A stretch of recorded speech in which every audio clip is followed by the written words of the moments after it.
Jay Baba, good Hey, morning. Bob. So happy to be here today. We've got Charles and Christopher. We're here to celebrate Jane Haynes' birthday and a few other things as well. But just so grateful that Charles and Christopher are able to be here today.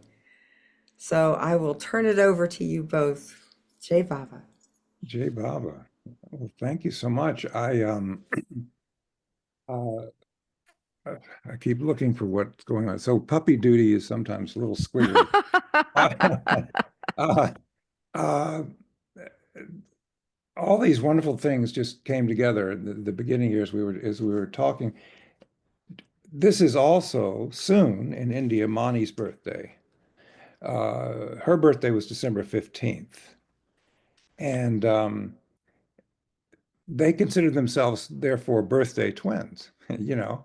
So and they consider themselves sisters. So they were very, very close. So it will be. It's like 9 o'clock there now or something. It will soon be the 15th in India. Um, John of the Cross comes into the picture at that point because I sent Mani this little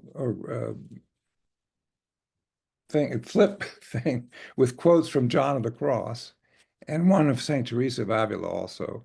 And she loved it so much. And she would read it out in Mondeley Hall to people, some of the quotes from here. So I'll give you a couple of examples of things that he said. The power and the tenacity of love is great, for love captures and binds God himself. Uh, There is no companionship which affords comfort to the soul that longs for God. For indeed, until she finds him, everything causes greater solitude.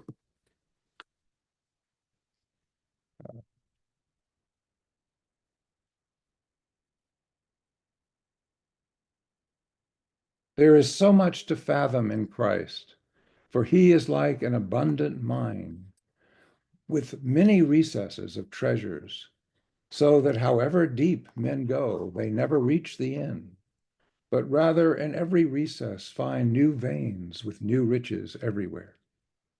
I'll give you a taste of his wisdom. We thought that we knew that there'd be people that we know, and I didn't realize it would be from high school, but so we've known a long time. Um, Tommy and I are old and very, very old. But we thought that it would be in this kind of setting, we should just be informal instead of give a. We did once give a more formal presentation on Jane and all that, and we love doing that. But I thought for you all who already are familiar with many of these things, of course, Tommy knew Jane,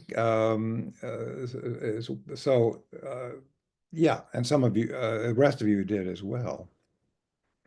That we would be informal, and we will just share some things, but we will also invite you to ask us something that comes up that you think we should say more about or add to, so we can be more interactive if you're comfortable with that. And you don't have to, but I mean, I just thought it'd be nice to do that. And I think the place to begin today is with Monty and Mother Jane, because she loved that. Yeah, she loved their connection, and it was maybe next to Elizabeth the most important friendship of her life. Uh, Sustained her, gave her courage, gave her support, uh, and she tried to do the same for Mani, as much as she could from a distance. Um, we grew up with the our link to Baba in India. from the very beginning, from 1957 on, was Mani. Most people in the West, the link was, if there was any correspondence or so forth, was with Adi, Baba's secretary. But Baba somehow put Mani. Actually, I think Baba had Mani and Mira write Jane a letter very early on. Christopher, isn't that right? That was one of the very first letters that she received. And so she also corresponded with Mira, but I think it became clear that Mani was to be the one, to be the primary person to connect with our family. And she started that right away. So in 19, I think it was 58, before Baba came here, she sent a Valentine's card, homemade, that she made to us kids, the trio. And she, from then on, always was in touch with us and gave us so much love and support from Baba's company, right? She was in Baba's company. Elizabeth used to say, Mani is Baba's pen. And so that's why Elizabeth puts so much special emphasis on anything that came from India through Mani. Uh, Sometimes there were periods where Mani was not allowed to say much about Baba and what was going on with Baba, if anything. So, but that didn't mean to Elizabeth that she wasn't getting directly what was Baba wanted and what Baba was doing, just by how Mani uh, wrote what she wrote at the time. So Christopher said, well, you should say something about her relationship with Mani beyond that, but what else? Because all you can say was that it was a very unusual relationship because across the miles, they seemed to have such intimacy. And then, of course, when they saw one another in India during Mother's visits, beginning with the East-West Gathering, when we all met Mani for the first time, um, they were, very, very close and intimate, and they had wonderful conversations. And Mother would go to Marizad on, just privately and spend time with her. And uh, I think they made each other very happy. That's what I think. Mani loved Jane, and Jane gave Mani kind of an unconditional support. Not that others didn't, but there's some ways in which Mani let Jane in, beyond just her persona of greeting people and sharing Baba. Mani had a private side, and I think Jane got to see that and appreciate, enjoy that, and vice versa, to an extent. So what else, Christopher? Christopher, do you want to share the images though of Mani? Yes. Yeah, because that would Yeah, be let me just show, I just picked out a few pictures that are so beautiful of Jane and Mani, because Jane always looks at her happiest when she's in Mani's company. Yeah. Can you all see that now? Charles, is it showing up? Yeah, good. Yeah, good. yeah, we can see. yes, yes. So I think this must be, what do you think, Charles? Like maybe early 1980s? I think so. Beautiful picture of Mara and Mani. Is that Casey in the background? Yes, Yeah, yes. Casey. And So Devana And near your Devana. mother. Yeah. Casey Devana, yeah. I was just going to read a couple of things. This is the way that Mani and Mara first knew about Jane through Elizabeth on July 18th, 1957. So Charles, this would have been what, maybe just a month after you all met Elizabeth? Yes. July That's 18th, 1957. Yeah. right. So, and they had already been spending a lot of time together and had this immediate bond. So this is Elizabeth writing to Mani in India. So Elizabeth is at Yupon Dunes. Dear Mani, I am writing especially about a very dear new friend who seems deeply drawn to Baba, and through all the circumstances of her coming to Myrtle Beach for the summer to open a theater here, and meeting us for the first time at the center almost by coincidence.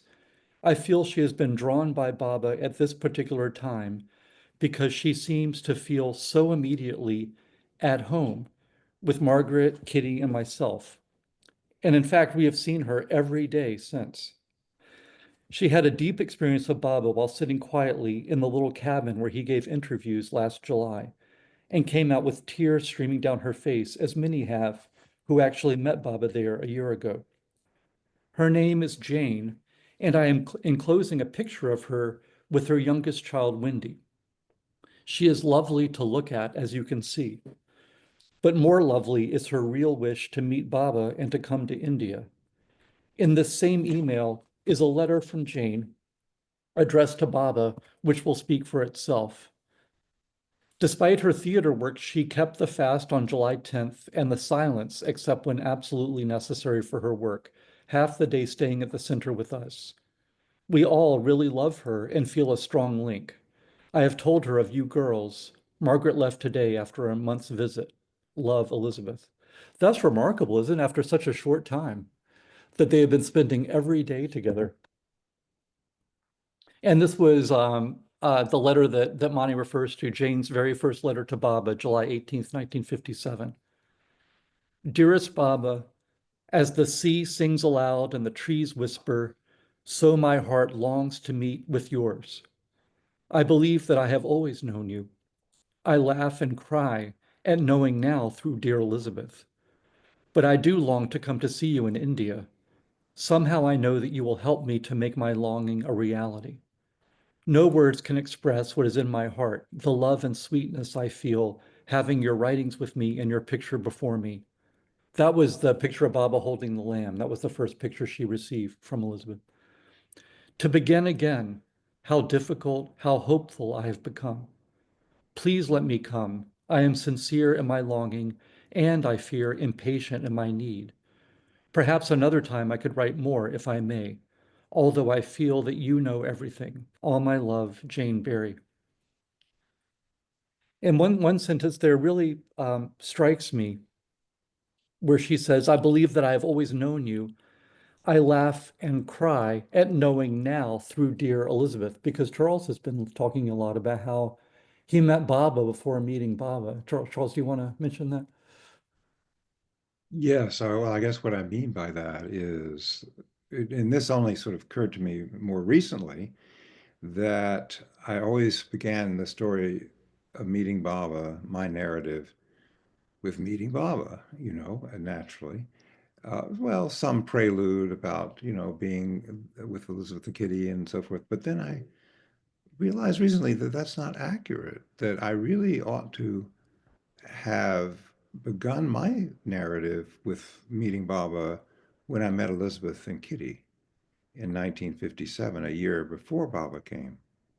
Why? Because I look back and I realize that being with them that year, they didn't say much about Mayor Baba, but being with them in their company, playing games with Kitty or just being with Auntie Boo, we called Elizabeth Auntie Boo, was how I got to know Baba. And there's no question that their transparency to Baba is what introduced me to his fragrance, his ways. Now one could say, well, look at Kitty. What a different personality she is than Baba, for example. She had a very different personality than almost anybody. Kitty was a one of a kind. And Elizabeth, look at Elizabeth. She's very different, personality. And so, of course, that's not what I mean, and you know this. It's the absence of Kitty and Elizabeth. There was so little Kitty and Elizabeth, and I didn't realize this until many years later. And there was only Baba. Yes, there was Kitty and Elizabeth, their particular humor or particular laughter, their whatever.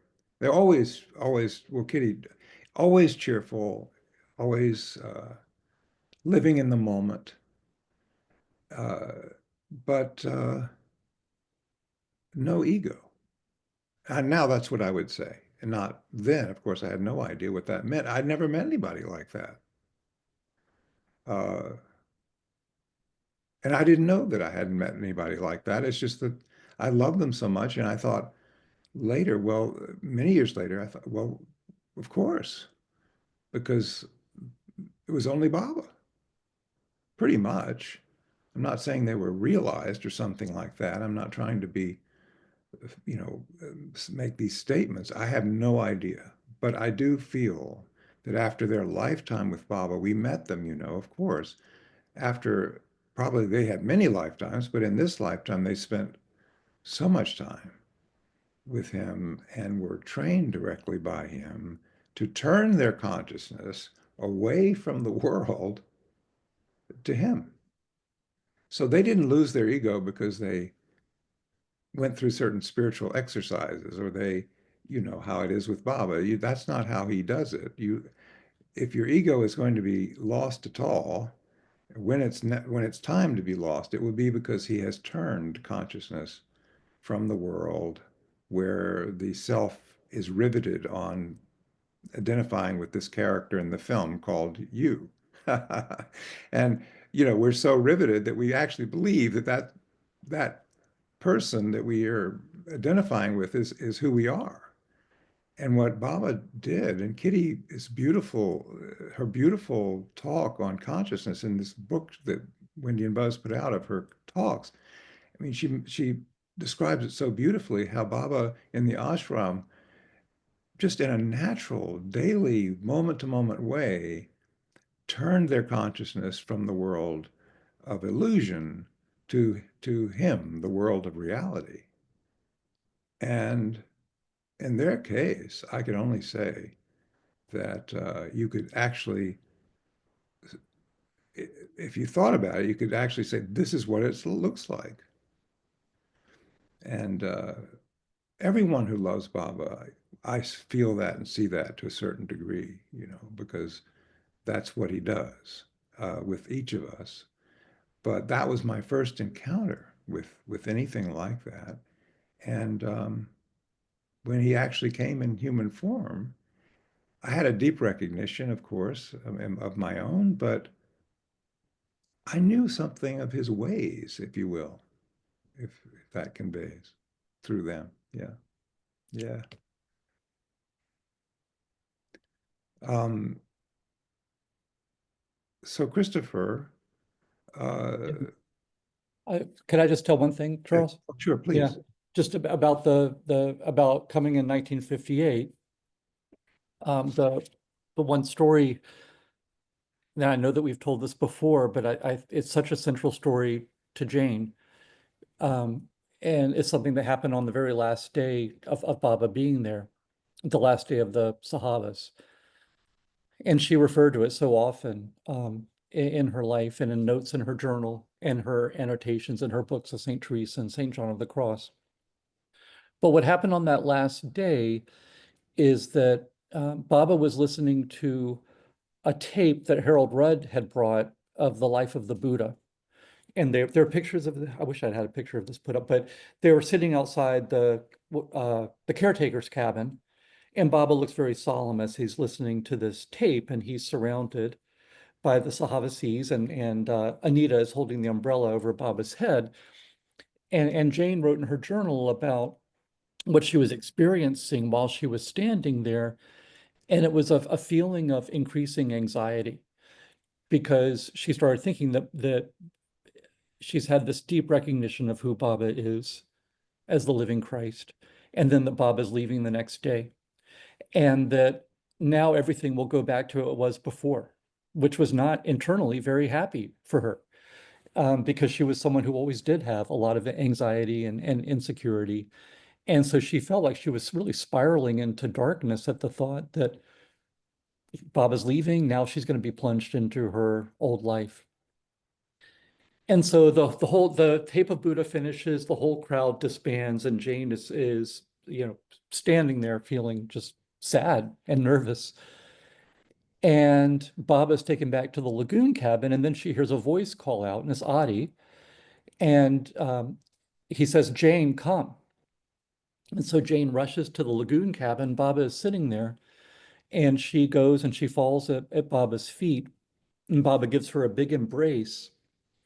And Baba says, do not be nervous or afraid. I will always be with you physically. And Jane was so stunned by that that she says, I pretended not to understand because I wanted to hear it again. And he said again, don't be nervous or afraid. I will always be with you physically. And then she backed out of the cabin. And we found that so often. And the books that she read of St. Teresa's again and again, she wrote, do not be nervous or afraid. I'll always be with you physically.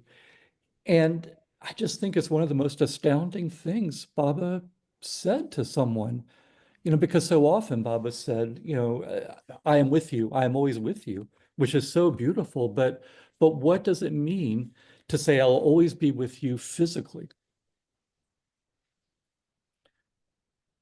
And just to me, in my experience, I will say that what it meant is that Jane carried Baba's presence with her. There was something unexplainable, something numinous, something that was just there in whatever moment. It wasn't just when she was talking about Baba, but it was when she was standing at her easel painting or going out to eat in Myrtle Beach or going shopping for antiques for her studio. There was something just that was there that was just palpable, that was a kind of natural spiritual authority that she just had. I'll share my screen again, show another picture. That was beautiful, Christopher. Thank you.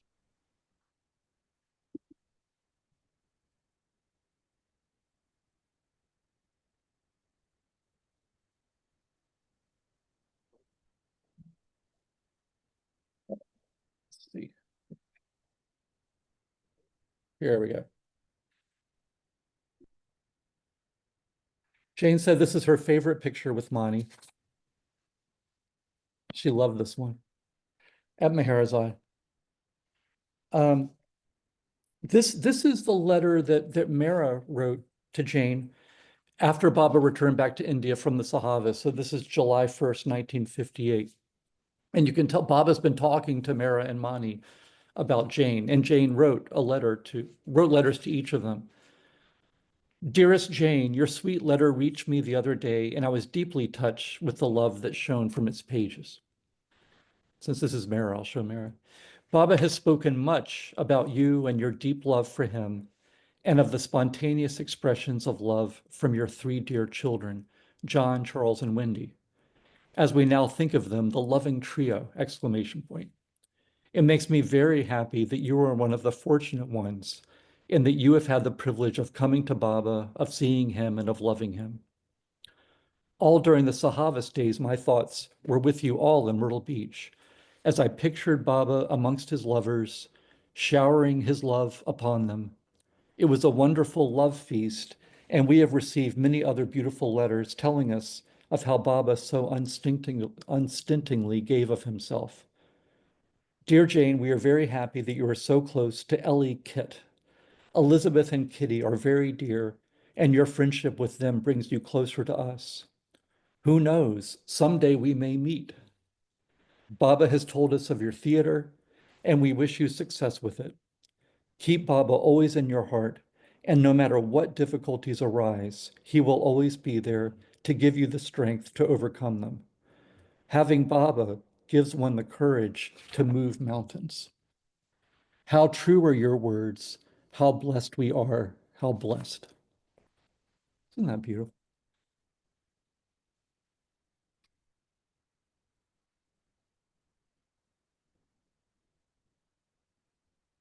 This is November 23rd, 1962. Charles, you all would have just gotten home from the East-West gathering. Is that right? Yes. November yes. 23rd. What was your last day seeing Baba? November 10th? 10th, November 10th. Yeah. So Mani writing to Jane after everybody got home. Jane, my dearest, I have just received your letter, It is as warmly beautiful as yourself, as full of Baba's love as your blessed heart, truly blessed heart. I do indeed love you and his adorable trio. What an unbounded happiness I feel to have at last met you, to have talked to you and embraced you, and to have seen your face reflecting his love as you gazed at him with unwavering adoration throughout the darshan hours. I can see darling Windy Winkle jumping like a gazelle in such joy after she had put a fresh flower garland round his neck and he kissed her during one of the afternoon darshans. It is a picture that will always be with me. And most lovable Charles, whom Baba had spoken of often, he he had to be met to be believed. Give him a kiss from me, Jane. And John is such a dear, shy to reveal his feelings, but he is very close to Baba and drawing still closer. Now to think of you, dear ones, and to talk to you, which I have done many times, is to see you so clearly as to want to touch you. So you are here very much with us at Meharazan.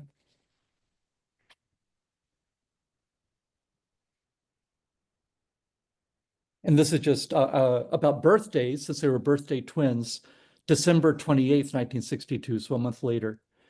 Um, uh, Dearest Jane, your love-filled birthday greetings and that beautiful card so warmed my heart and made it purr just like dear Puff, their cat, when she showered with all that love from darling Windy Winkle.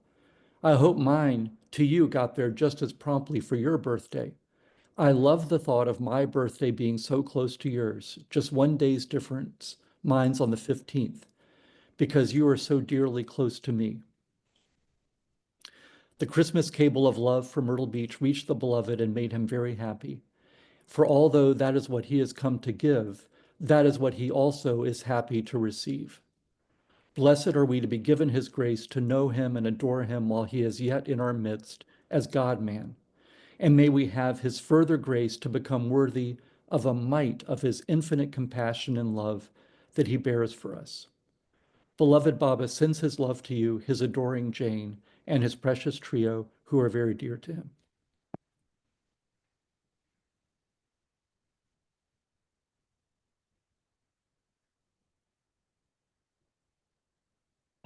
This one is in the aftermath of Elizabeth's death, December 29th, 1980. So she had died on December 6th. Charles, do you want to talk a little bit about what that was like after your mom lost her spiritual twin, Elizabeth? Yes. Well, it was it was devastating for mother in a way that no one else's passing was. I mean, Baba, in my feeling of it, Baba had weaned us away from depending on his physical form or depending on messages from India and so forth. In those last years, he kept turning things back to himself in us. That is to say, if someone got through, you weren't really allowed to write except for work. And Elizabeth, of course, was someone who had that opportunity. And if she asked Baba something and during that time, and I think this might have been true with others, Baba would say, well, do what you feel best, and I will help you. And so gradually one had to follow what he was saying in your life and in your heart. Uh, I say all that because then when he left his physical body, it was, of course, we had tremendous, it was a shock, but it also uh, was a release for him from his suffering. Uh, and we carried on because he was still so much present. In some ways, even more present. As Elizabeth used to say when people asked if she missed him, she would say, "Oh no, you see, he's so much more available now." But Elizabeth is different, because Elizabeth was Mother's anchor. Neither of them were people who had a lot of friends, They weren't that wasn't their nature. They were the kinds of people, I guess you could say more introverted, inward-looking people who might have a few close friends. Elizabeth used to say she can count her close friends on one hand, and they were mostly her working friends. So that's how it was. And of course, she had that friendship with Norina for so many years. And when Norina went to Baba, a few days later, Jane walked in the door. And so then she had Jane as her close friend in work and in life for the rest of her life. And Mother was, uh, it's hard to say, she was not a different person, but she was unlike anything else that you'd ever seen of her when she was with Elizabeth. There was such love and respect. Not that others didn't feel the same with Elizabeth, but with Mother, it was so intimate. So Elizabeth could share with her anything, and Mother could share with her anything. And they were, as the metaphor Elizabeth used, because it was in a dream, twin, how do you say it, Christopher? Twin sources from one fountain. Is that right?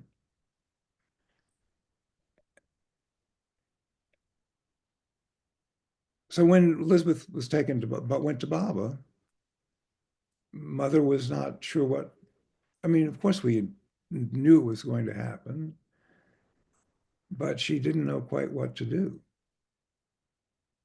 and how to go on. So it was a very challenging time for her. And she went to India then, as you can see, soon after that.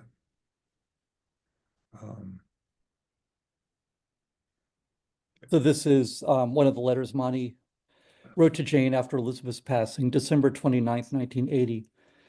Dear, dear Jane, my heart often speaks to you and embraces you, sharing our pain and our Elizabeth's joy, close and beloved Baba's love, which is your great strength and solace.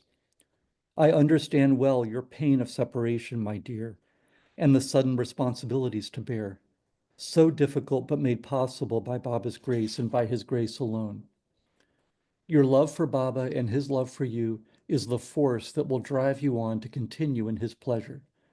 And beloved Elizabeth's supreme happiness in Baba will help you to be happy. Elizabeth lives on at the center and in our hearts, immortal and beloved may her Baba's love. And it is his special blessing that his sweet Wendy, John, and Charles were with their beautiful Auntie Boo during the time of her suffering and yours. And then Jane had sent a tape of Elizabeth speaking to Monty. One of the women's names for Elizabeth was Lizzie Busy, because she was always doing something for Baba. We were so touched to hear the tape you sent. It is as though our Lizzie Busy was with us at Meherazad. We felt so much of beloved Baba's presence with you all. Yeah, Mother, when Elizabeth left, you see, Mother was then left with the tremendous responsibility of caring for the center, as Baba wished. But she wasn't Elizabeth. And so it was much more challenging for her. The caveat with that is that from the outside, it might seem as though, well, everyone deferred to Elizabeth because Baba had her there, And Baba said that whatever Elizabeth wants for my center is what I want. He said that. So naturally, she had that authority given to her by Baba, and she was very clear and courageous about doing what she felt Baba wanted at the center, and it didn't bother her that it wasn't always accepted or liked. It's also the case, as Annie Boo told me once, out of nowhere, uh, unprompted, she rarely spoke of herself or anything personal. I have to say, this is one of the, I can count, barely count on one hand, the times that she ever did that in that way. She never talked about the past. She never said anything about, you know, all the personal things that most people pepper their, including me, pepper their conversations with. It was more, she just didn't do it. She was not that kind of person. But on this occasion, for some reason, out of nowhere, we were sitting alone in Del Ruba in the living room, and she said to me, um, "You know, Charles." There was no context, really. Don't know. I think she just wanted me to know this. She said, "You know, Charles, everything I've ever tried to do for Baba has had tremendous opposition." I was stunned, because all I knew is that when she said something, and that was it for me, and Baba spoke through her to me, and I never thought of anybody questioning that. And of course, people were not going to, in those days, in the latter years, they weren't going to do much of that, because by that time things were so settled. But as she was developing the center, as she was making decisions, as she was putting up cabins and so forth, she did have much opposition. As I thought about it and looked back and looked at correspondence, including from Norina, who was not happy with many of the things Elizabeth was doing at the center, and Norina invoked Baba's authority to tell her so. But she went right ahead.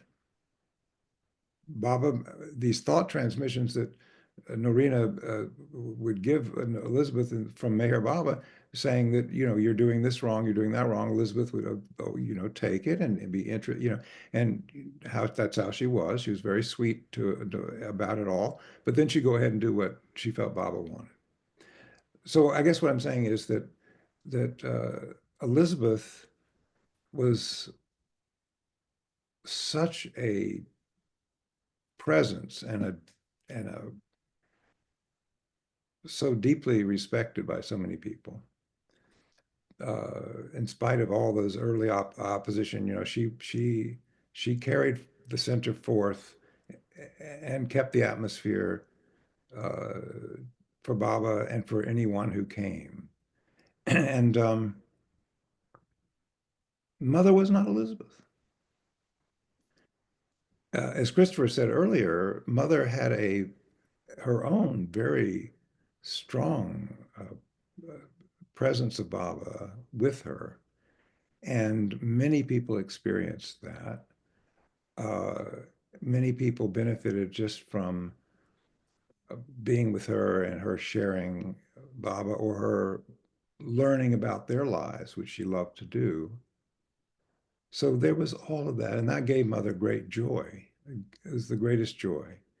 And the fact that Baba let her have her home across from his house was her great longing since she met Baba in 58, was to be near his house, to be near his home, and to help take care of it. And so she looked out her bedroom window, and there was his house. So there's so much Baba gave her. But at the same time, Baba also gave her tremendous challenges, because Jane was Jane, after all, and Jane was a very difficult person to be. And Mother always was aware of this. She was aware that she had all of these qualities uh, and challenges and insecurities and anxieties that uh, were bundled up in this person called Jane. So yes, she was Baba's Jane, which is what she was called in India, Baba's Jane. Yes, Baba, you know how sweet he is, to make sure that you don't doubt yourself too much. He would give her um, wonderful things. Mani once wrote something about, well, I've forgotten the context exactly, but her phrasing was, you as one of his innermost circle should so and so. Little things like that. And not to mention messages from Baba himself, she needed and drew on for the rest of her life. But she really needed them because of self-doubt, because of her life before Baba was so much filled with chaos, upheaval, destruction, whatever, depression, abusive relationships with men, all those things. And she coped in ways that this person, Jane, would be able to do. She made it through. She survived, and by Baba's grace. And then she died in 1957. She always said, I'm going to die, in her mind. I'm going to die at age of 33. I'm going to die. And at age of 33, she died. And she was paralyzed for weeks in the bed before she died. And I would go read to her Bible stories. And her suffering was so great, you know, and she couldn't move. The doctor said they didn't know what was wrong with her. I guess today they might say you had a nervous breakdown or something. They would have something to say. But anyway, a minister would come. He didn't know what to do with it. And the only person who understood was this man who taught at Dr. Waldo Beach. He was a professor at Duke of religion, and he came, and he was a very wonderful man. Mother said, I'm telling you what she felt. And he was the only one who knew what was going on. He couldn't put it into words, but you know, he let her know that it was something, uh, a spiritual crisis and an awakening of some kind. And he said, I can't do anything about that. He knew that it was beyond him. And then that day came when she just felt, this is it. I'm going now. I'm dying. And she began to sink away. And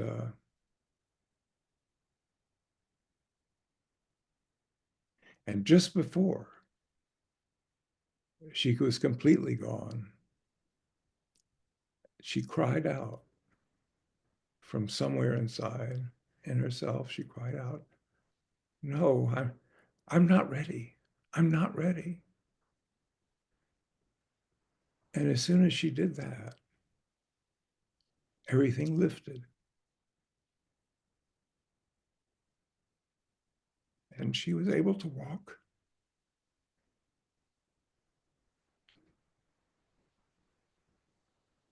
And she lived again.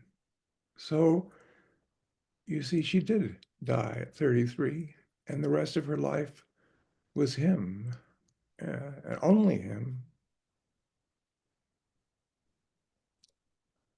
And the next day, she says, I can't believe this is the case because it seems so unbelievably quick, but she said the next day she packed up the car, took us, and we went to Myrtle Beach, the place that she loved so much, that she only wanted to go to Myrtle Beach whenever there was a holiday, and the rest of the Hayneses, they didn't want to go. They didn't like it that much.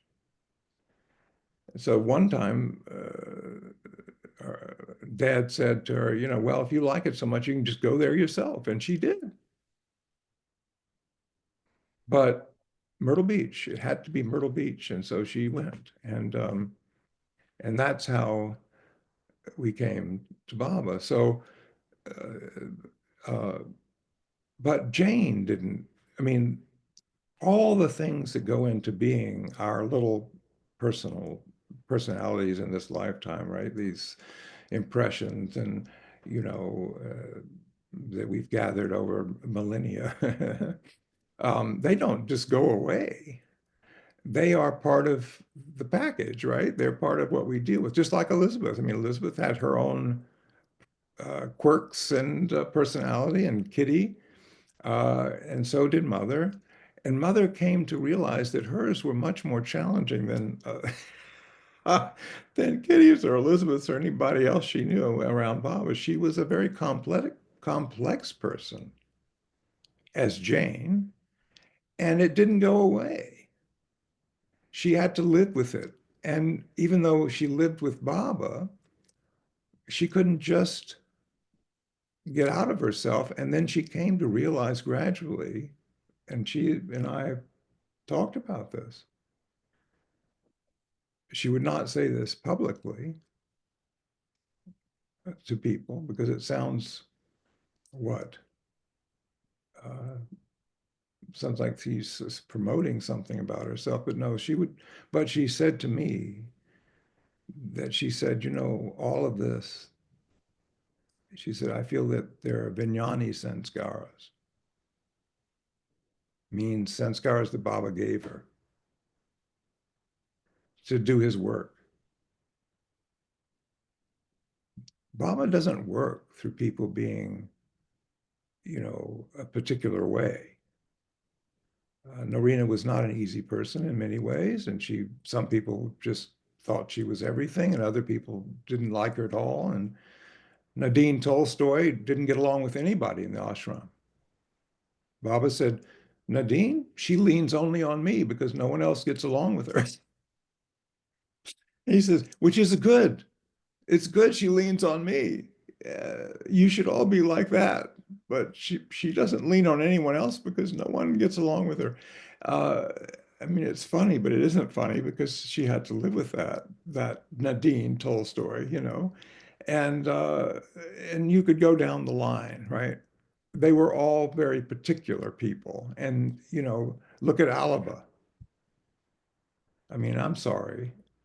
If anybody was beyond the pale, it was Alaba. And Baba's one day called people on it. He said, yeah, so you don't like Alaba's behavior. I hear this. Yeah. But Baba said, you have no idea. You have no idea who he is. That has to be, and Baba was saying in essence, that has to be from my work. You think I have people around who are just virtuous, good people? I said, no, that's not spiritual. You think that's being spiritual? Being a good person, doing everything right? I said, that's not spirituality. You have no idea what he's doing as Alaba. So how can you criticize?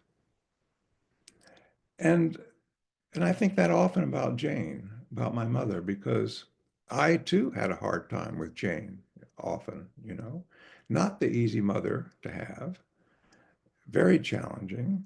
However, now when I think about it, those very challenges that part of our lives, Wendy and I, we used to have mother therapy. I mean, it was not easy.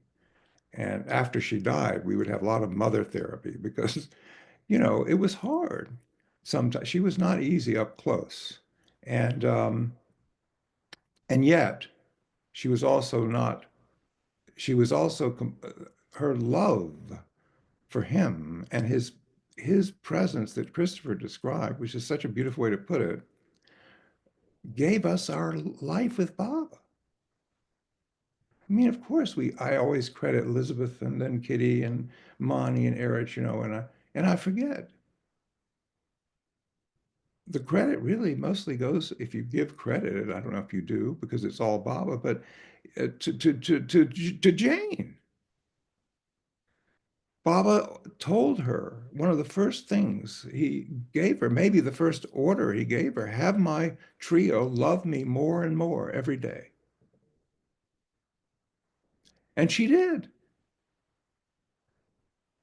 through her quirky ways and her difficulties. I mean, she had us focus on him every day. And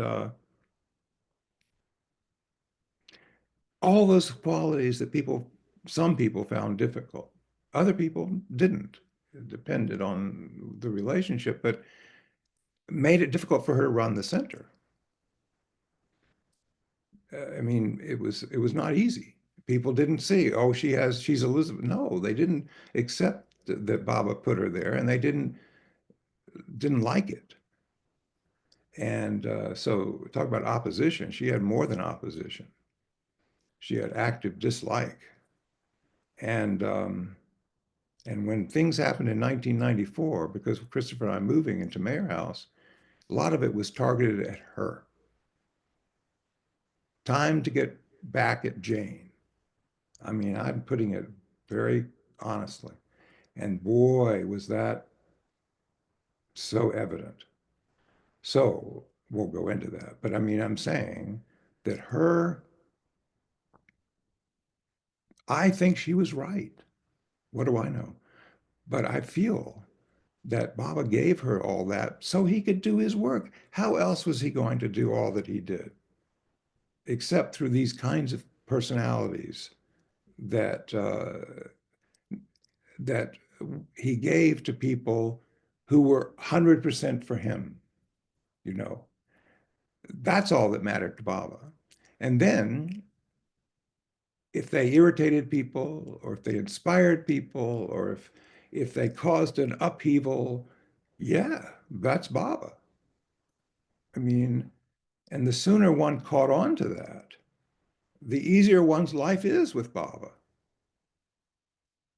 Baba said when Norina was head of the household in India, of all people, I mean, she was older than Baba. She was kind of a matriarch, you know, and Baba called her his mother and so forth. So she had this kind of authority thing, and Baba put her in charge. Baba put her in charge, and for a time. And of course, this was very hard for people, very hard for people to have to obey her all the time. And some people liked her, some people didn't. And Baba, one day when they were all seated around him, he said, uh, yeah, I'm paraphrasing something to the effect, you know, that he knew how hard this was, that people were having a difficult time. And he said, but just do this then. Is it hard for you to do what she says? Yeah, I understand, Baba said. So why not do this? When she asks you to do something, think to yourself, this is Baba asking me to do something.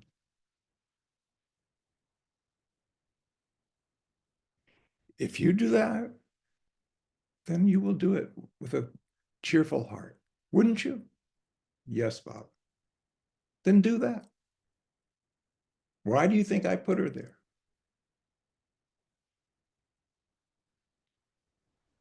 It's easy to do something if it's Baba asking.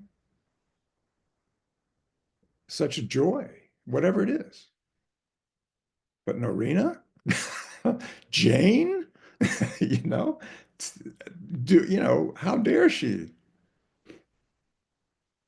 But you know what I think some people forgot during that period and during her time, I think 14 years of being in charge at the center, they forgot the most important fundamental reality. And I'm not saying this because she was my mother. They forgot the reality of it, the truth of it, and that is beloved Baba placed her there. And I have come to feel that that is all one needs to know. That's it. You don't like it? Take it up with him. Is it hard for you? Speak your mind, share in a loving way what you think. Sure, Baba didn't want people to be cowed by even big personalities, but he also wanted them to remember always that he puts these people in this position. It's not their doing. Mother didn't want it. I can tell you, it was very hard for her. She wanted to be quiet. She wanted to be alone. She wanted to read St. Teresa. She wanted to be with Baba. Anything but to have day after day after day. And there were no emails then. There was no, she had no help. At first, she was just her. And she did too much that way. She took on too much for herself.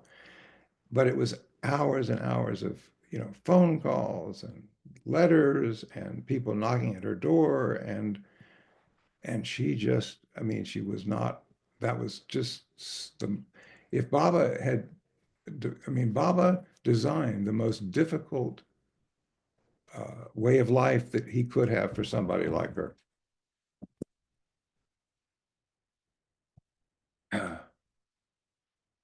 So,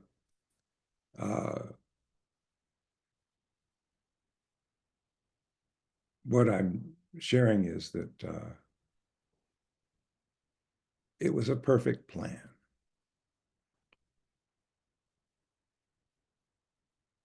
Her life there was a perfect plan, just as we are living a perfect plan, all of us. And when we remember that, I think, speak for myself, when I remember that, it's all beautiful, all wonderful. When I forget that, it's hard. Well, that's a lot for me this morning, which I didn't expect, but Christopher provoked it with beautiful things he said. So why don't we just let you all, I just ask. wanted to show the drawing, Charles. Oh, okay, good. So Yeah. This is the drawing that Charles referred to. I think it's the only drawing we have by Elizabeth. So this was the dream Elizabeth had about Jane, and Elizabeth wanted Baba to know about it. So in the fall of 1957, just a few months after they met, she sent it to Baba, and Jane kept it in this envelope. Monty sent the drawing back to Jane, and it said that Baba looked at the drawing, he touched the drawing twice, and then sent it back to Myrtle Beach. But so you can see up here in the corner, it says voice of Baba and then sun rays. And then here, twin fountains, twin springs from one rock, who are Jane and Elizabeth, as kind of spiritual twins. A mountain path, and then at the bottom is what looks like an ocean, and the word Jane and Elizabeth. So here's Elizabeth, and then here Jane, which really is remarkable. Just a few months after Narina had died, who was her spiritual twin for so many years, Elizabeth had another spiritual twin. It was a dream. It was a dream, yes. Now, later, Baba said, Christopher, you say what he said about the fact that there was Norina and then there was Jane. Yes, and it's very rare to have two spiritual twins. Yes. Baba said that. Yeah. Yeah. So let's open it up to people's own, what you might want to ask or say, because I think we've given you our hearts at this point. Yes, you have. Thank you. Thank you both. So beautiful. I have a video as well. I don't know if you'd be willing to sit back and look at that for a moment. I think it's about, I don't know, 4 minutes long. just some photographs and a little bit of music, and then people can think about what they might want to speak to Charles or Christopher about. Here we go. It's lovely.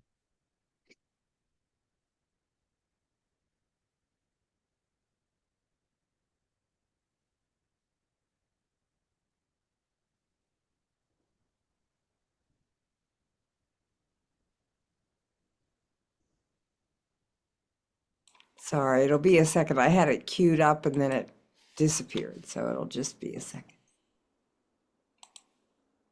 There it is.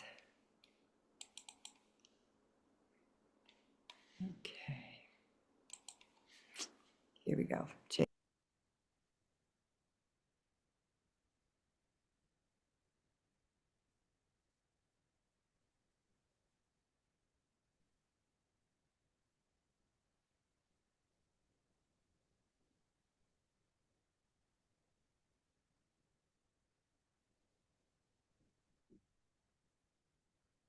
Lucy, it disappeared.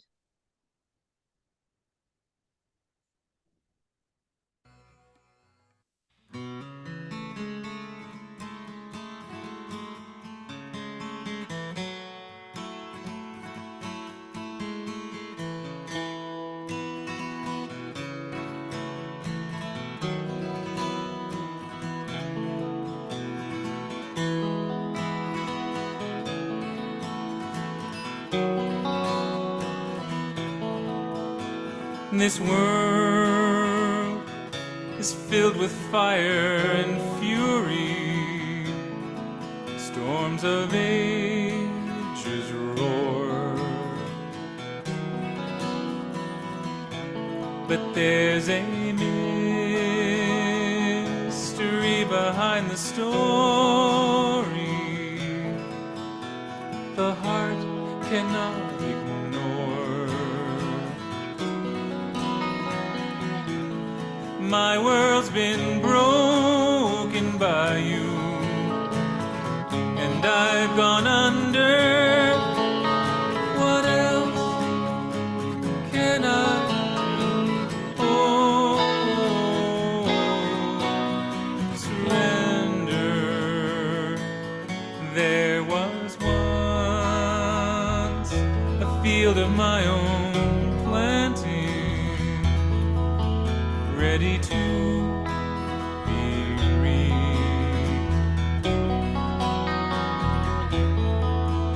But now that garden so enchanting has become ashes at your feet.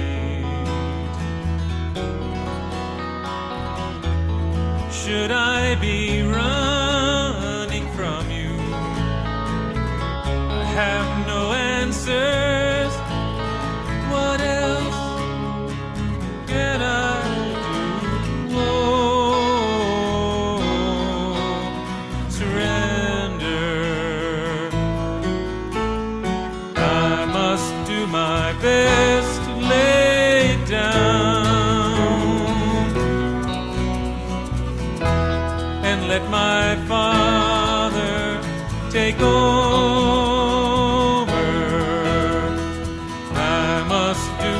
Best lay it down and let my Father take over.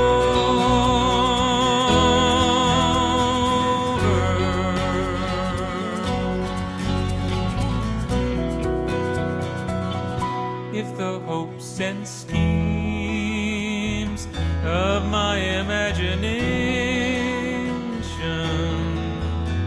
had all come true,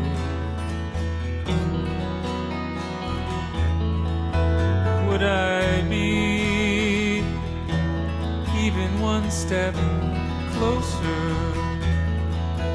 to the sight of you? You tear down the false around you, so truth can be heard. What else can I do? Oh,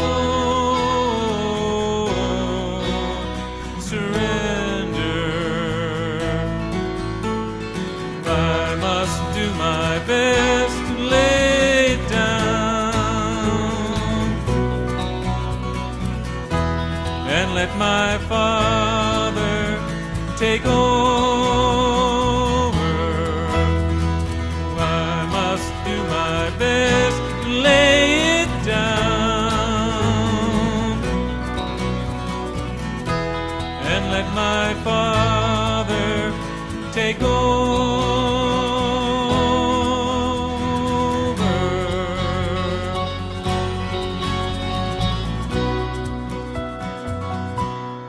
And he comes to turn the heat up higher, though the journey may be far.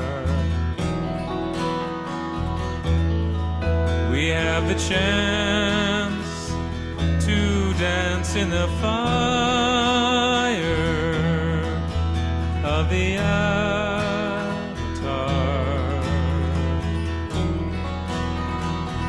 You take the pain of the world upon you for just one word. What else can I do?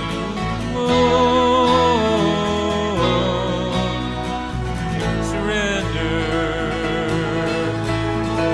I must do my best to lay it down and let my Father take over. I must do my best to lay it down and let my Father take over.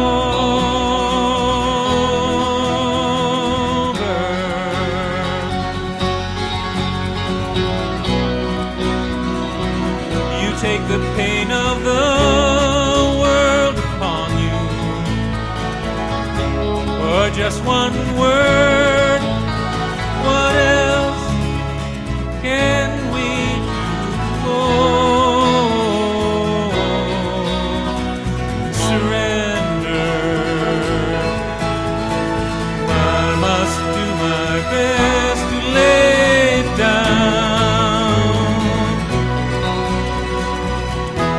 and let my Father take over. I must do my best to lay it down and let my Father take over.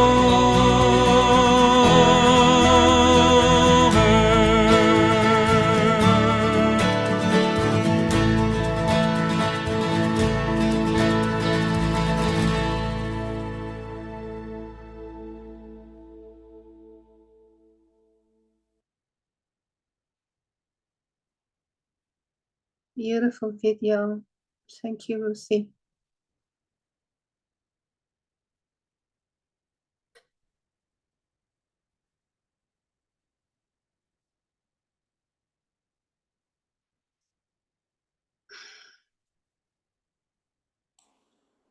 Jay Baba, just wanted to make sure you have that little bit of time.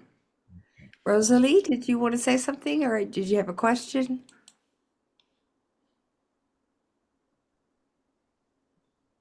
Yeah, Jay Baba. I wanted to know, I know Jane was very grateful to Zazu Pitts for giving up her place. I guess she had car trouble, but still, she gave up her place to see Baba. And then also, she was doing the theater with Jane, with Zazu also. Yes. Yeah, So, yeah. so Mother was advance woman for a while for Zazu Pitts. That is to say, Zazu Pitts on some tour she might do, you see. So they became good friends. Zazu Pitts was a major movie star at one time, and also a television star during the 50s, a couple of different sitcoms. And so she toured the country. Now, by the time she was doing summer stock theater, of course, like many other famous movie stars that came to my mother's theater one after the other, you know, in the summer, they didn't make a lot of money as movie stars. So they had to keep going. And even, you know, these gigs in remote, you know, theaters across the country, that was their lifeline. And so anyway, mother wanted her to open the theater, as I recall it, and ask her old friend Zazu Pitts if she would come. And in 1957. And so she did, and she did a play called Solid Gold Cadillac. And Hmm, yeah, there's Miss Pitts. I And love you. yeah, and so that's during that Solid Gold Cadillac was when Eileen Coates gave a party for Miss Pitts, the star, you see. And that's how it happened because uh, Mother went with Zazu Pitts to the party. Eileen was not yet with Baba, you could say, but she knew Elizabeth and Kitty, and she knew about the center. And Zazu Pitts only knew the center was there in Myrtle Beach because she read Norina's obituary that week. You see, it was the week Norina died. And so the little obituary appeared in the paper. It was very small about Princess Machiavelli and who, you know, lived at this Myrtle Beach, and there was a center in Meher Baba. And Zazu Pitts saw that, and of course, sparked an interest because when she was in Hollywood and Baba went to Hollywood, she missed the party at Mary Pickford and Tyrone Power's house for Baba, the reception, you see. And she missed it. A lot of big stars, Tallulah Bankhead and others, went, but for some reason she couldn't be there. So she always seems to be the person who missed something in stories. I don't. But anyway, so Eileen, so she asked Eileen, her hostess, you know, about this center and so forth. She said, you know, I would like to see it. I'd like to go. And Eileen said, oh, I can arrange that because I know the women, the two women who take care of it, and I can easily arrange. And Mother was standing right there wanting to be included, of course, you know, sort of expectantly. And Eileen ignored Mother completely. You know, it was like she wasn't there. Mother really got ticked. She said, okay, fine. All right. I don't need to go. Yeah. So that's what happened. And then, as you say, when Eileen came to pick up Zazu Pitts to take her, and she had gotten Elizabeth and Kitty to drive all the way in, 10 miles. In those days, you know, bringing the food and opening the center up, it was a production. And for lunch, and she came to the theater to pick up Miss Pitts, and there was no Miss Pitts. Oh, And so my mother reluctantly had to be talked into by her assistant.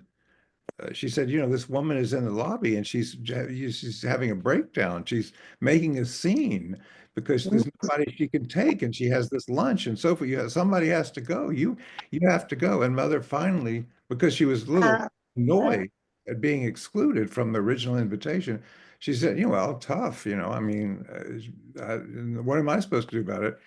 Anyway, she finally was persuaded. Carolyn Brenner was her helper at that time.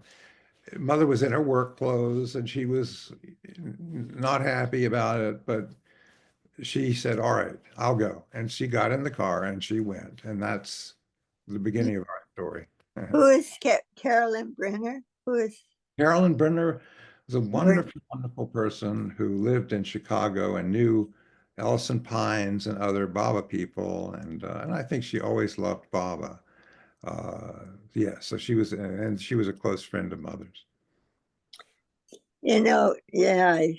There's a Werner comes to Baba Zoom events. What's her name? Werner. Carol Werner. Is that the same person? No. I don't think so now. I Yeah. think she's passed by now, probably. She'd be 110, probably. You know, Charles, He has his hand up there. And wait, Charles, just one thing about that. I can't remember who Eileen had this conversation with, but Jane was curious and hurt, why Eileen didn't ask her to go to the center when she's standing right there and she says Zazu Pitts has to go. And was it Elizabeth who asked Eileen later, Charles? Ask her what? Why she didn't invite Jane? Oh, I don't remember that. Well, or maybe your mother asked, but I just remember that the punchline was when Eileen was asked why she didn't include Jane in the invitation, she said, well, Jane didn't seem like the spiritual type. Yeah, yeah, but what I heard before was it says that Zazu's car broke down. Yeah. That was, I- did you ever hear something like that? Well, Or she just, the story I always heard mother relate was that she had forgotten, and so she went off to do some other thing, Brook Green Gardens. Mother thinks it was Brook Green Gardens. Hmm. And just, because it wasn't that important to her, apparently, it was just something she wanted to do. And so mother said she must have forgotten because she went off and did something else. Yeah. Hmm. But when you were saying at one point about Baba was weaning them from dependence on asking him things. Yeah. Well, actually, in 1952, the first one was February 6th, the Life Circulars. And this always blew my mind. I thought it was like great. Uh, I don't know it word for word, but first there's three things that his lovers, his close ones, can stay with him and do his will, or they can go somewhere else and follow his orders. Or, now this is the one that's the kicker for me, or they can go wherever and do what they feel to do. Are you familiar with the circulars at all? Yeah. I mean, I just feel joyous to hear that, because it kind of vetoes any possibility of a church forming, Mhm. frankly, but because it's happened before, yeah. But anyway, I Sharing that, Rosalie. Okay, okay, Wayne, you've got your hand up, and then I think Betty's in Well, there too. Betty was ahead of me already. I'd like Betty to go. Ah, Thank you. all Yeah, right, yeah, she well, was. Betty first. You're You're muted. mute. I remember Jane describing uh, seeing Elizabeth for the first time, her blue eyes. Was that time or was it another time that she Oh, that was that day. uh-huh. No, excuse me, that was the night before. Oh, That was the sweet twist. There's always Baba never is very, Baba's so subtle, but then looking back, you see the pattern or the design, in something that seems just random at the time. But Elizabeth and Kitty had tickets to my mother's theater. And it happened to be that, and I believe this is the case, mother was always tell the story this way. It was the night of Norina's memorial or funeral. And in any case, Elizabeth and Kitty felt that Baba wouldn't want them just to sit around and be morose and so forth. It wasn't his way. And they had these tickets, so they would go. And but they also didn't want to go when the crowds were going in because then people would stop and ask them about Norina and so forth. So they just decided, well, we'll go a little bit late or at the end of the crowd and and so they did. Now, it so happened that Mother that night was collecting tickets. Why? Because Oh. somebody didn't show up. And if you're the producer of the theater, that's what you do. You fill in for whoever it is that's not doing it. And so she went out front and she did the ticket collecting. And in comes Elizabeth and Kitty. And of course, she didn't know who they were. And she greets them. And Elizabeth remembers that she opened her arms to them and she said, "Oh, I'm so glad you've come. We're waiting for you."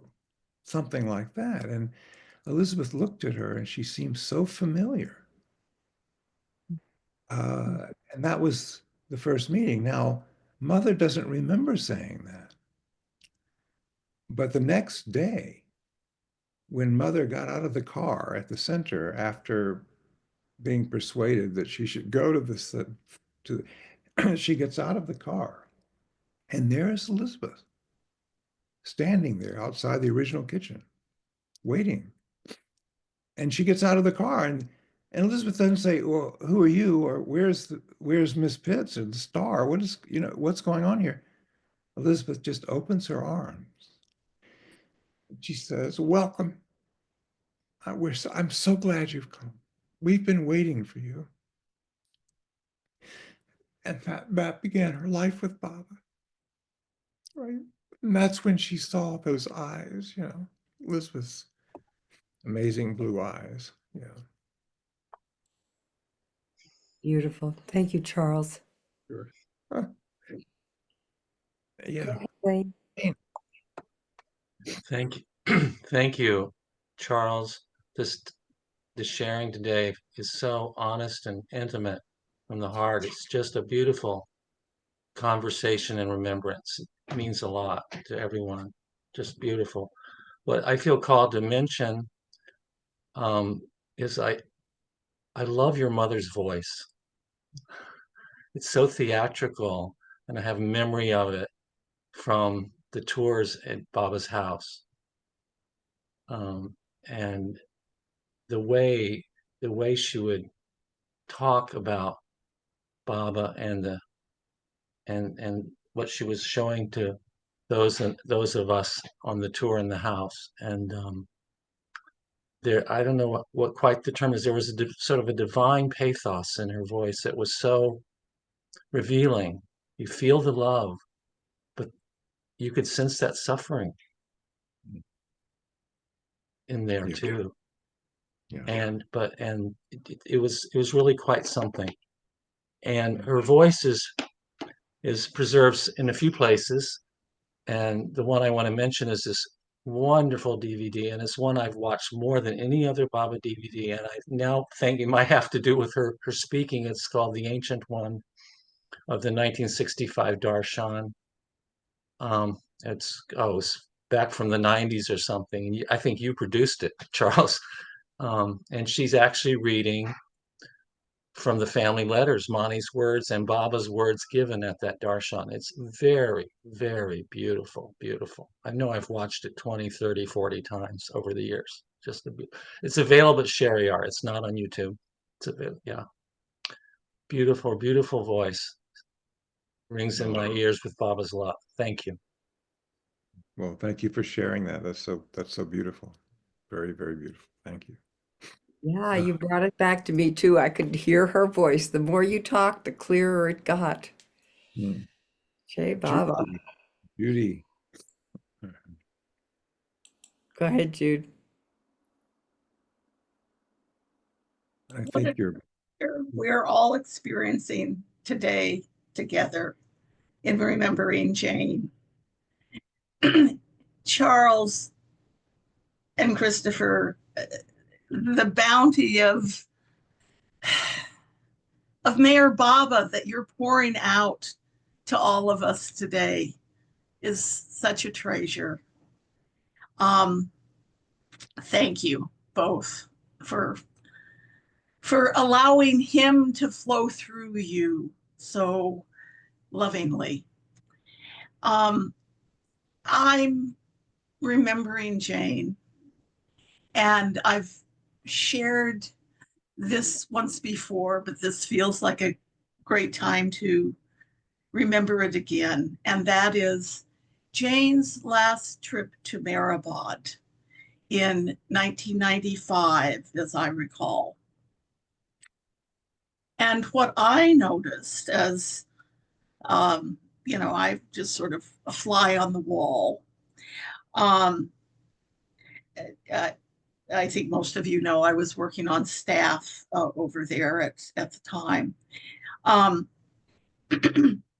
is Monty, that connection that Jane had with Monty that was so unique and so important.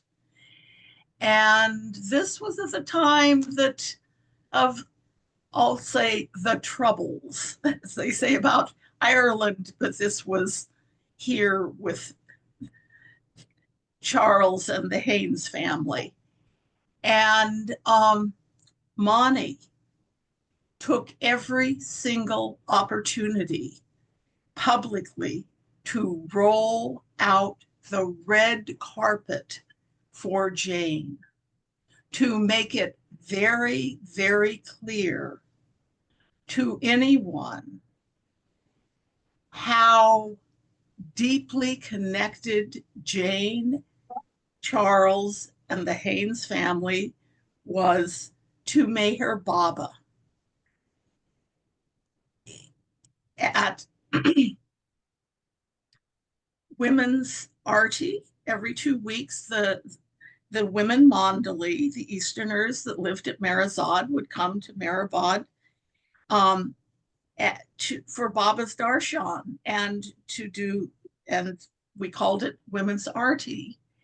And as I had observed for some years before that and some years after, the women would sit front row in front of Baba's Samadhi during, they would be inside the Samadhi for the, at the beginning. And then when the singing would begin, they would sit in the front row. And Monty made sure that Jane was sitting immediately next to her. I never saw any other person than one of the women Mandali in that front row except Jane. In a very similar way, in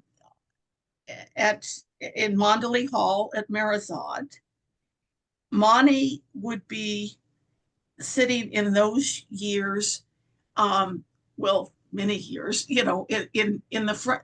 The women Mandali would sit on the chairs in the front row, and Monty always had her sitting right next to her.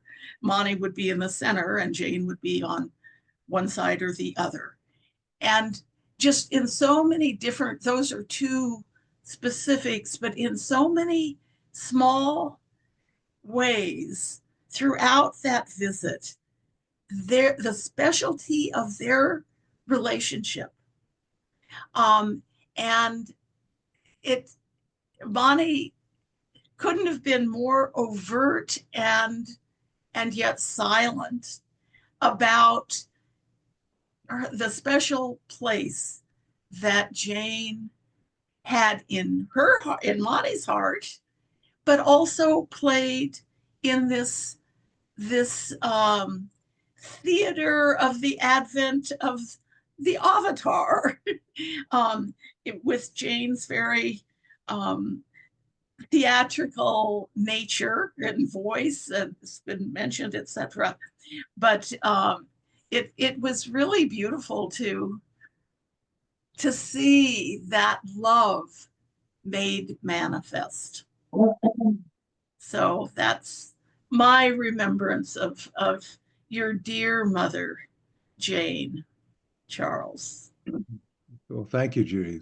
Very beautiful. Thank you so much. And I am going to jump in. Something just prompts me to do this. I've never shared this with anyone outside of our family and some of our closest friends. But Judy, since you bring it up, and since this is going on YouTube, I think, well, why not?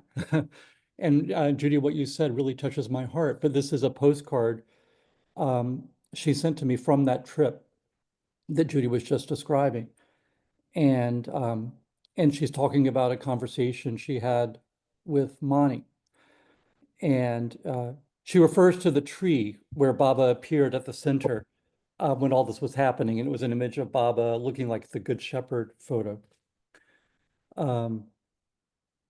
Dearest Christopher, at luncheon at Baba's table at Meherazad, Mani spoke glowingly to all the women Mandali gathered of the beautiful enlargements of the pictures of you and me at the image of the Good Shepherd, the tree at the center, and Charles and me at the tree.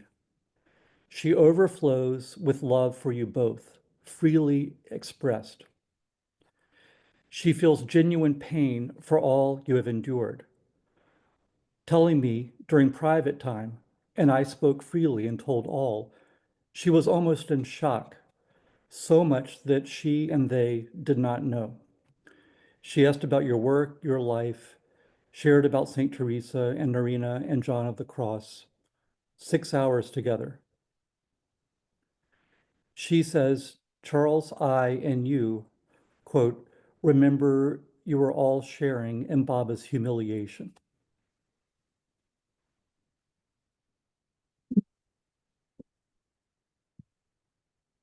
Oh, thank you, Christopher, for saying that. I just say that that is the most wonderful thing anyone has ever said, except what Baba has said. If that could only be true, that's more than I could have ever asked Baba for, ever. Much more. Such a wonderful thing to think. So anyway, thank you for sharing that. What a Wow. gift. All right, we have some people who want to talk, so I'm going to be quiet. Thank you. Mikkel, you're the next, I think, Mikkel. Yeah. Yeah. Yeah, well, it'll be hard to start because the tears are coming, because it's so touching.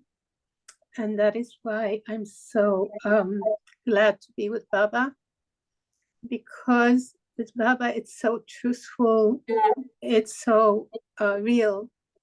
It's not painted with any paints on top of the real life and the real heart. So I'm really deeply touched by these shares and really touched. Charles, that was so heartful, going out with all that you remember and went through and saw. And I want to just say one thing very strongly is that when there was a difficulty, and you know, I'm so far away from everything, so I don't know the details, and till this day, I don't know the details, and I don't care for the details. Because your presence, all your family, your mother, and all three of you in the center is so alive. It's so part of everything. It was the you know, in the Bible, there is the story of the beginning, called Bereshit, in the beginning. That is you, all of you there. And this is, the center is full of that. It's it grew from that.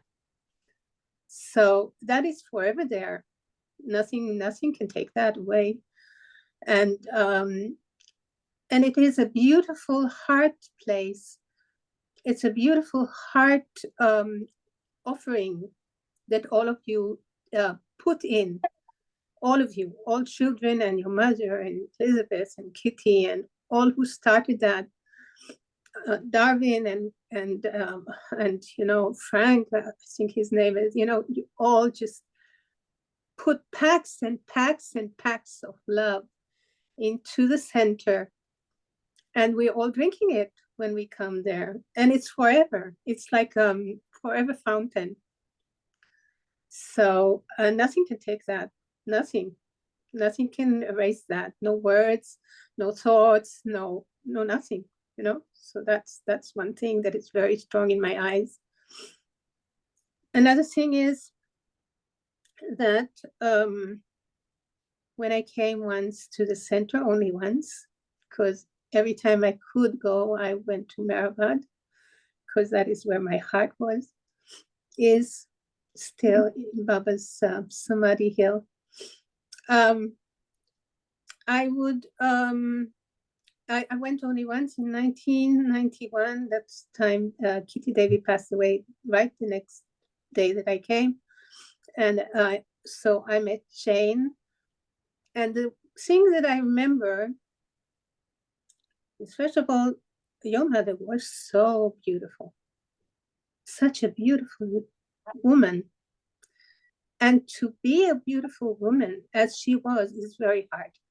Just to be very beautiful, a woman, is very hard. It's easy to be not so beautiful.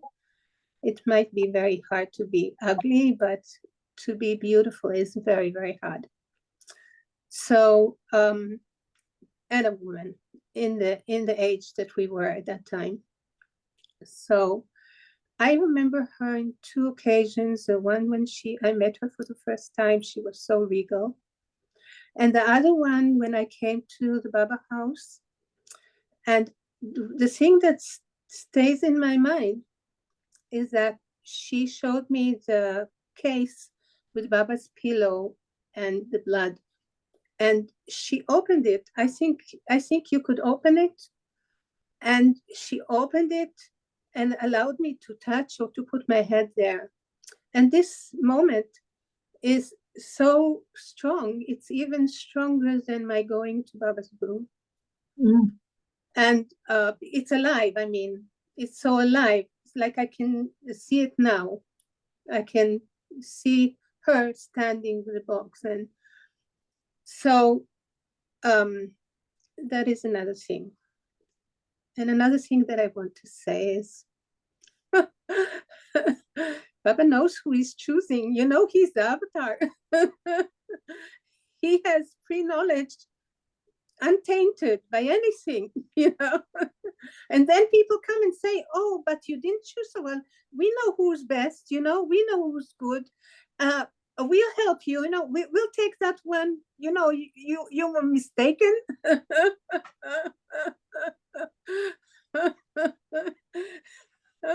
And it happens again and again and again. But, you know, it's good because it works both ways, you know. It works, you know, because Baba knows who he's chosen. He knows why he's chosen the best person to be there at the best time, the right time. But then it's good for that person because it works on that person, you know, because unless he takes everything, we can't come closer. We can't come closer. So in this way, you know, double-edged sword. He plays the game, you know, I'm going to snatch that. Are you going to be disappointed by this person? You're going to be heartbroken, you know, all that. So, yeah, so I want to end with a beautiful note. It's her birthday. I love birthdays. I love them more than death days. I don't believe in death days. I believe in birthdays. They came into this world to be with us. And now they are with us, you know, up there with Baba. So I'm singing a Baba song, birthday song. Dear Jane, you are beautiful. You are wonderful. Baba knew exactly what he was doing. I'm sure he knew exactly what he was doing with Charles and with Christopher and with all the family. And so, Yom Ledet, השמחה רבה רבה, איזה יופי, חג שמח ותודה רבה. כן תזכי לעוד הרבה שנים, להרבה נחת ושמחה עם בבא.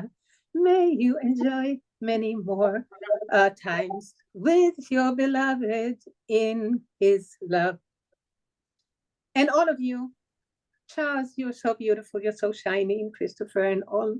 And the Baba family is such a beautiful place. And the Zoom is just an amazing Baba place to be in. Thank you, Baba. Thank you, Miha. Thank you. What a That was beautiful song. And you know what I realized? I don't think anybody said this. This would be her 100th birthday. Oh, Baba. She's 100. Wow. Wonderful. Oh, Yeah. so it Well, is special. no, I wouldn't. Yeah. I'm so happy you realized that. Yeah. Oh, thank you. Oh, so this is an unexpected way to mark the 100th birthday. Yeah. Wonderful. Okay. Thank Richard, you, did you Richard. have something, Richard? Richard was, yeah. Yeah, I have very brief thing to say, really. Because over the years, Charles, you have been, especially early on, kind of a go-to reminder of me of how close Baba is to you and to others like you, and I was never quite on that page, but I was always felt included. But I want to say two things. I only met your mother twice. Once was in her house for an interview, and I would, I didn't know your mom at all, right? But I can tell you from just my reminiscence that your mom was a big personality. There are big personalities. And I've never been afraid of big personalities because I like big personalities. And so I didn't know who she was. And she said a few things to me. And she gave me a book, The Treasures, and I probably spent 20 minutes there. And I think she had a phone call while I was there and all this stuff. But of course, just that is enough to never forget your mom. But then there was another occasion. She'd just gotten back from India, and I was just visiting, and they had a off-campus, off-center Baba meeting, and she was talking, and I I raised my hand to just say something while during the question and answer thing, and it was as if there was a blowtorch that was shot straight towards me, man. I mean, she was so full it was like fire, and I realized, hey, this is Jane, this, listen up, that's all. And but that's what I meant. I those are small, brief encounters with your mom, but she was really generous when I visited her in the house. It was just come on in, da da da da da. But I remember one time, I want to say this, with you in Baba's house, and I was visiting. It was a Sunday morning, and you were in there greeting and doing pretty much the role that I'm sure your mother had many, many times. But for some reason, and you didn't really know me either, I don't think, but for some reason you came over to me, and it was, I don't know what happened or why, but my tendency was to say hello, greet, and shy away or something like that. But you put your hand on my shoulder and you wouldn't remove it. It was like I became a statue that Charles was anointing with something, and it's like, and I mean, you wouldn't move your hand, and I'm going, wow. And so more and more and more, I got the feeling of who you are, Charles, and we know that part of who you are is from your mother, of course. But I just wanted to say, yeah, she was a part of many, many people's lives. So thank you, Charles, very much. Thank you. Thank you for sharing. That's so wonderful. Thank you. Thank you. Betty, do you want to share something? Sure. Joy, I think hasn't had a turn though. Should she go? Joy, do you want to speak now? Can you hear me okay? Yep. The audio wasn't working yesterday. Oh, thank you. Yeah, the hand keeps going away and I have to keep putting it back up again. No worries. I just want to thank Charles and Christopher. It was just, everything was wonderful, every story. And Jane means a lot to me personally. After Baba finally hammered me over the head for the third or fourth time, I said, okay, you're it. And that was in the early 90s, although Baba was giving me signals for a couple of years before. So I was in Chicago and I decided to go to Myrtle Beach during my semester break. I was in nursing school. took the Greyhound down and took my books like I was going to study, and that never happened. But when I came down to Myrtle Beach, it was hardly anyone was there. It was in January. It was cold and gray, and I signed up for an interview with Jane. Oh, and I wanted to say that this set, go back up a little bit. This whole time together has been my antidote for the Christmas blues that I was having this morning. So that's great. So Jane invited me in. For some reason, I thought we went upstairs, but I could be wrong. It was her house.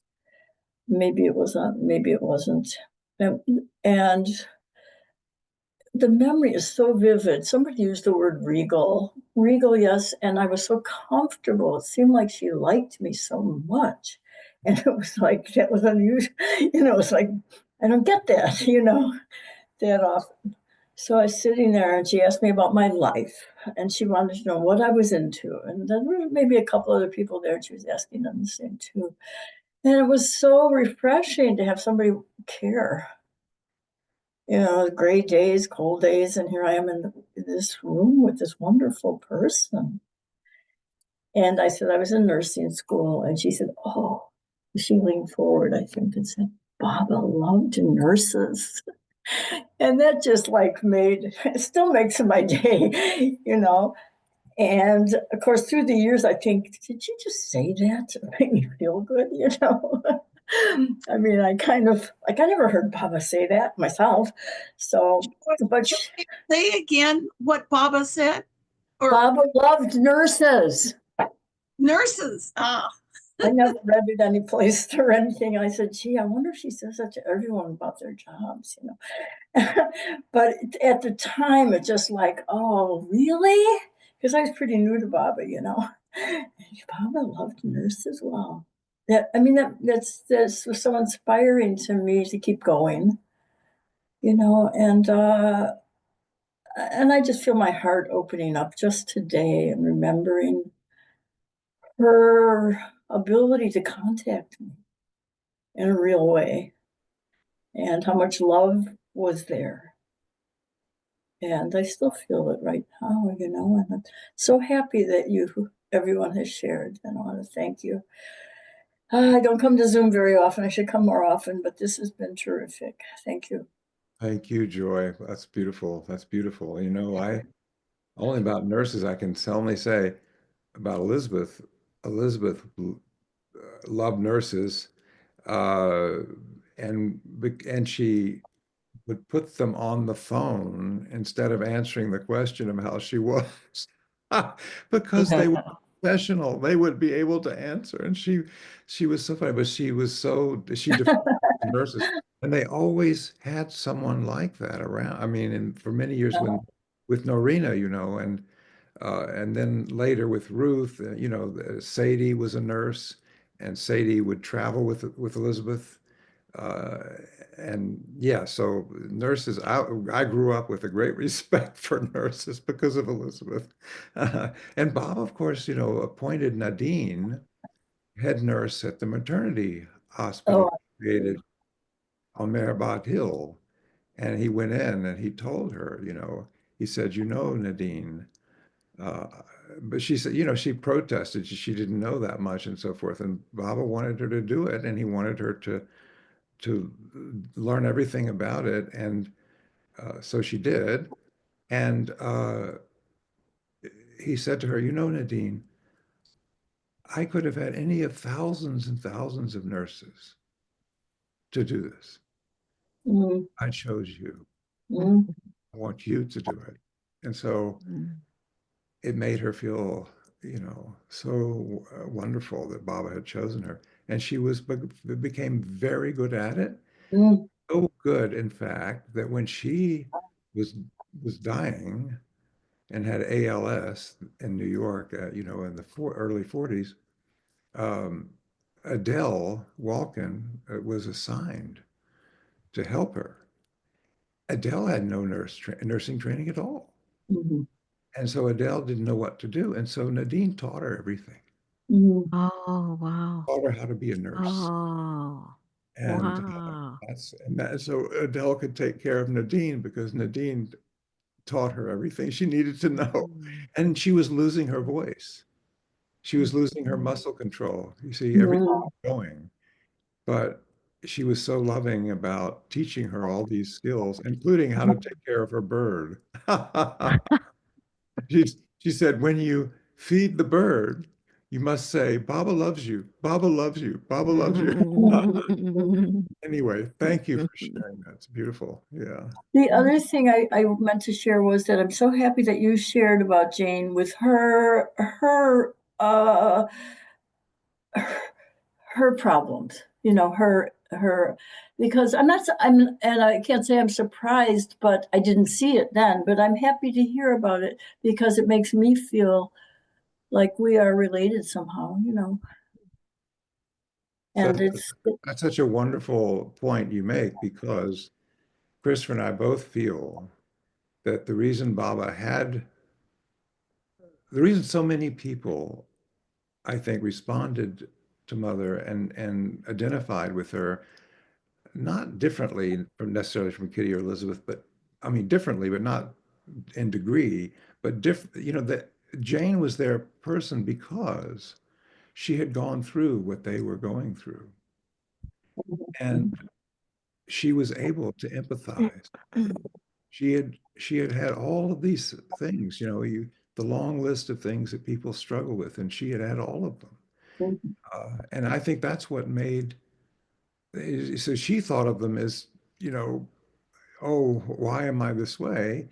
But Baba saw them as, this is how I'm going to help people. Right. Through the things that you have experienced. They will be more helped by the fact that you have gone through that, yeah, than by anything you say. Yeah. Right. Especially back in those times where we didn't share those things about ourselves. Didn't share in the 50s, that was not forbidden, but you know what I mean. Yeah. Oh, absolutely. Yes. You don't talk about those things.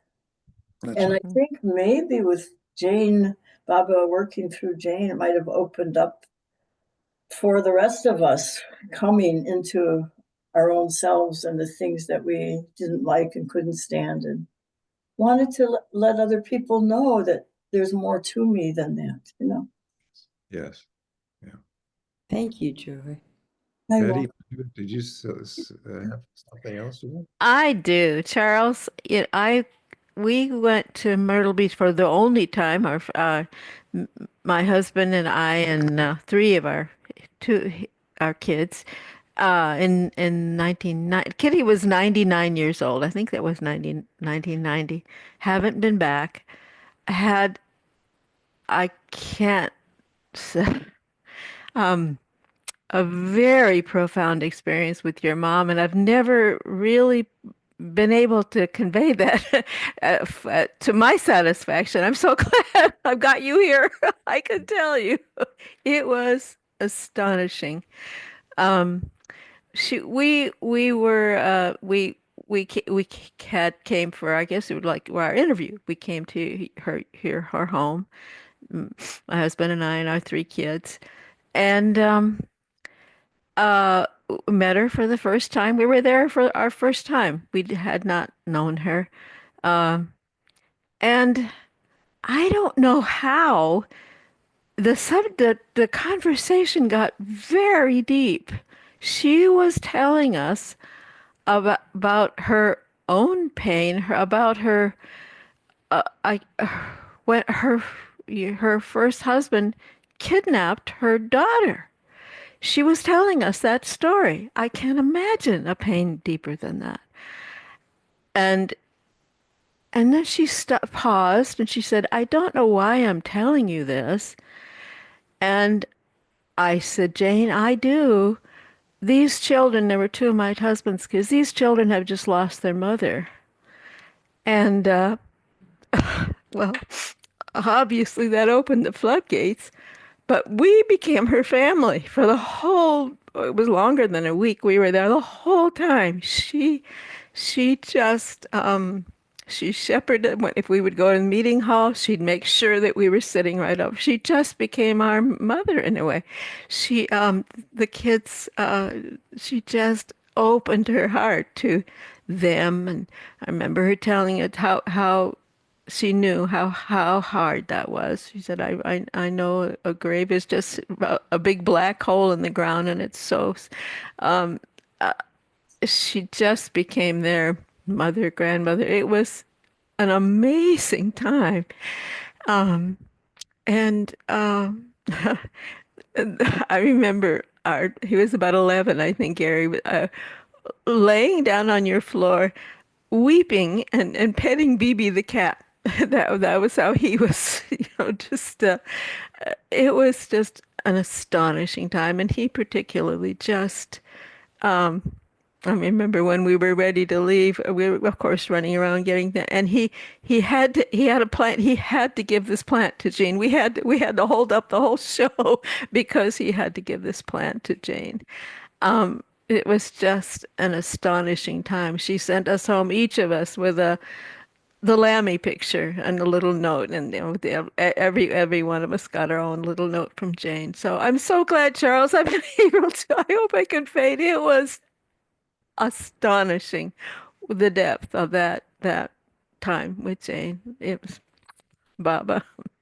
Well, So that's so beautiful, and it touches my heart very deeply. And it's, just a reminder, we don't really have any idea, I guess I don't, what Baba's really doing.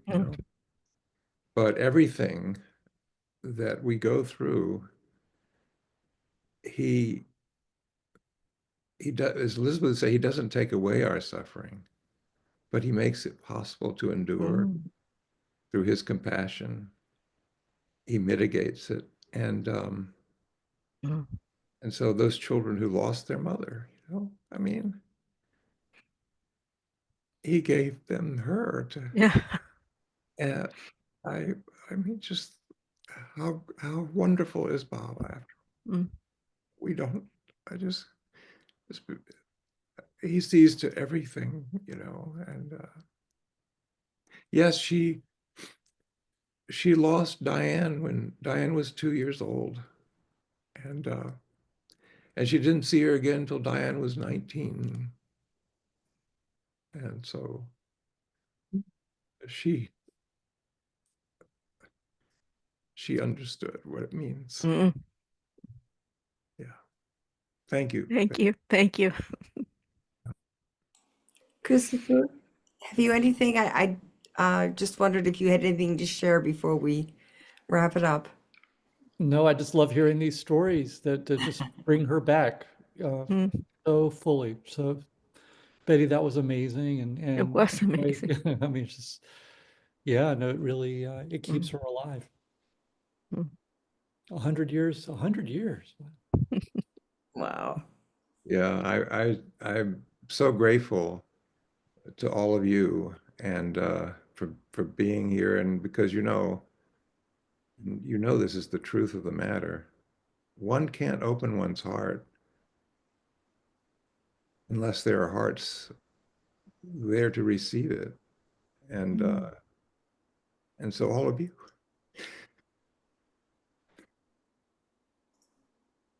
Mm.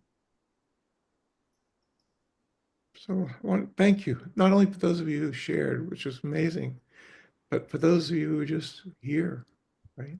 And one can feel your love for him, and so of course then it opens up things that I would never have thought to say or do, but Baba makes it possible. Yeah. So thank you all, and happy birthday, Mother. Jai Baba, everybody. Jay, Wow. Hey, Bob. Bob. And Jay I Baba. love you, Charles. Mm. Love you. Mm. How Love you. about a moment? Can we have a moment of silence together before we close?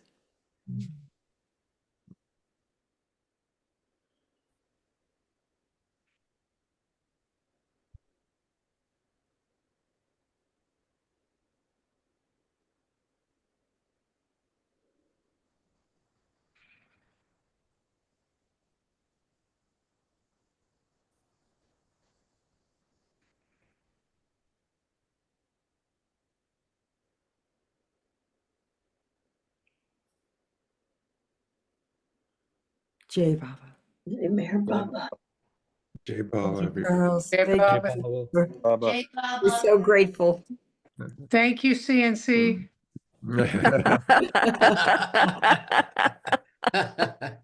Dylan.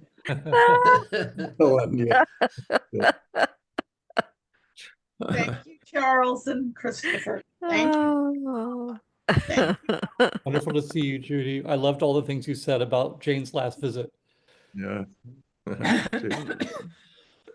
Jay Bob, everyone. Jay Bye-bye. Baba. Baba. Stay safe, everybody. Happy holidays. Happy Mm. holidays. Mm. Tomorrow is Monty's birthday. Money. Tomorrow's And Monday. tomorrow we're celebrating Monty at 11. Ooh, it's a double header. Jay Baba. Jay Twin Baba. So much love. Mm. Thank you, Baba.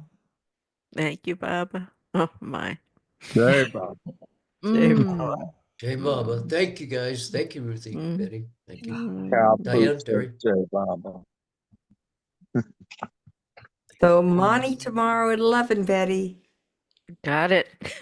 I'll be Yeah, there. Square, right? Well, Ralph, it looks like Ralph's out on the desert. Or He's There's- yep. He's walking the dog. Haynes. That happens to be Senator Ralph Jackson. I want you to know. Right? Taking a break from the hard work. Yeah.